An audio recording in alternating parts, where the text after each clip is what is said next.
When should I remove the loan contingency? It's the first question every buyer and buyer's agent asks me. And if you stick to the end of this video, I'll share a link to a free tool to help you fix this problem once and for all. This question alone has kept more commercial multifamily realtors awake at night than the 2008 housing bubble popping. Most purchase agreements have the loan contingency being removed a day after the appraisal contingency, and most purchase agreements have the appraisal contingency being removed 14 to 17 days after the opening of escrow. But in reality, these timelines make closings more stressful than they have to be. Here's why. Borrowers are often shopping multiple lenders for the best quotes, even after escrow has opened. And even when they receive the best quote, they drag feet when it comes to paying for the credit report, signing the initial disclosures, and even paying for the appraisal. With traditional DSCR loans, conditional approvals typically aren't given until after the appraisals come back. And even after conditional approval has been given, some borrowers are hesitant to remove the loan contingencies until they get CTC. Now, you may not want to hear this, but they're right to be concerned. Sometimes the warehouse lender may decide they're no longer supporting that product in the middle of the loan process, delaying closing and leaving your buyer with no leverage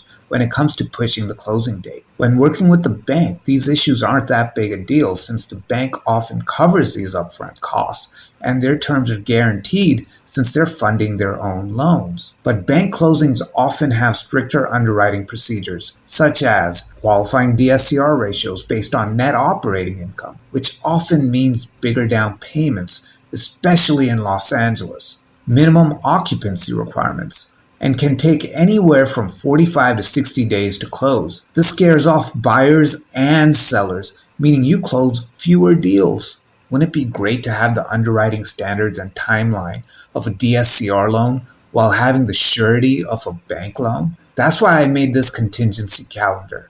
On the first page, just enter the date that all documents have been submitted, and it'll tell you the exact date you should get a clear to close. The second page lists the exact process in order with the amount of days it takes for each step in the process.